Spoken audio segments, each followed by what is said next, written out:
Hi friends, it's Sarah from Ruffles and Rainboots, and today I'm making scrap busting gnome holders. They are so cute. She's my favorite. And here's a fun fact, I made these 2 years ago. Yes, I'm just now getting around to editing these videos. If you'd like to make them, boop, stick around. As always, please like these videos so I know you're here crafting with me. It helps me out a ton. All right, for those of you on mobile, click the little tiny arrow pointing down below the video. It's going to give you all of supplies and all of the cuts that are about to come across your screen. We're using just felt and wire for most of this, okay? So all we're going to do is use a pencil around the Dollar Tree, very pliable wire, any color you want, and we're going to start it and then use our finger to space out 3 spirals. So we're getting a couple of layers in here. The reason you want to do this is because if you're holding a large photo or a small place card, both will fit and the thing won't tip over. Speaking of tipping over, I'm not using cork because guess what? I've made these with cork and they tip over. And it's very frustrating when you put so much work into it. All right, so once you have your spiral, you're going to cut about 4 inches down and then you're going to grab the body piece. This is how we're going to make the body. We're just going to use our handy finger protector. We're going to fold over the very beginning, and I'm not even using the finger there we go. We're going to create that to glue everything, and we're just going to be rolling. So give it a roll and use a little bit of glue. Make sure that your glue doesn't come out the top or the bottom, and do make sure that the bottom is flat. So I just kept picking up all of these and putting them on the table to make sure that they were flat.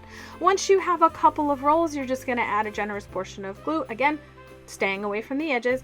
Press the wire in and then roll it around. You do want to hold that to make it set. Because that's an important one we don't want moving. And then you're just going to roll this all the way to the end. That's it. The hardest part of this, the whole entire project, is just making sure the bottom is flat. That's it. Do make sure that the bottom of your wire doesn't poke out because we don't want any tables being scratched or dinnerware being scratched. At the very end, just add 3 or so lines of glue, making sure, again, you're not coming too close to any of the edges because we need to press it flat like so, without any glue coming out. If you do have glue come out, try and get a felt of the same color and wipe that away. And then once that wipe dries, you can try and snip it if it's got any raised pieces of glue. All right, next, moving on, we're gonna, again, the beard, the mustache, every measurement is down below. We're just gonna align the beard up to the top of our body piece. And then I put a little glue on the 2 sides of the bottom as well. For the larger hat, and by large I only mean about 4 inches, we're going to fold it over and make sure we get it tight. You can see the way we cut, I'm just showing you here, the way it's cut is just gonna line up perfectly. But you wanna do this part first, the very top on the wire, press that together.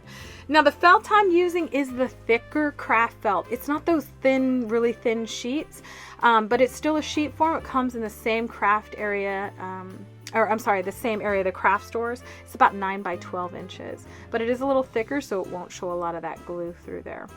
So we're gonna align, now that we have the hat in place, we're just gonna align our mustache, put a dot up for the hat, and put glue on the nose, and just press that down. Now once that's down, flip it over and look at, we're gonna glue this one down. I lined it up apparently with the seam. Look at me, woohoo! I didn't do that on purpose. It just happened that way. Once that one side is set, watch this. The reason I love cutting gnome hats out of felt this way is because, watch this, it looks like you have a perfectly tailored hat in the back. Oh, so fancy. Ooh, okay, now the last little step of this guy is just to glue down this open hole. You can also stuff this if you would like with some polyfill or extra scraps from felt cutoffs. I did not. But look at that, I almost tried to glue my thumb in there. All right, here he is before we decorate him, and look at his little friend here. This is if you have smaller scraps, you're just gonna build it the same way. Do not short on that 10.5 inch body piece. You need that. But everything else is fair game. So I'm going to take this tiny little triangle, and we're gonna put a dot at the top and a dot over the nose, and we're just going to press this in, making sure that is set before we move on. And to move on, we're just going to flip this over in the back and press that top bit right into the wire. Now the reason I'm doing this is because, as I said, I've had these for a couple of years and these ones fared the best after multiple years. All right, so this one I just tucked that mustache under the hat, glued the hat to the mustache and the mustache to the body. And here he is. He's so cute.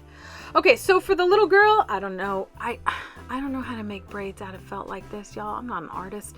So all I did is made a little squigglies that are about an inch tall, made a nose, and then this is a small hat. We're going to attach it the same way. Little dot over the nose, little dot on the wire, and then wrap it around.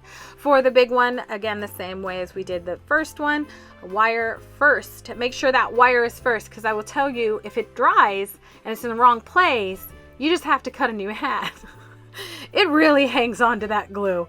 And then you're done. It's such an easy craft. Let me know in the comments, what do you think? Oh, and also, tell me about the day you're having.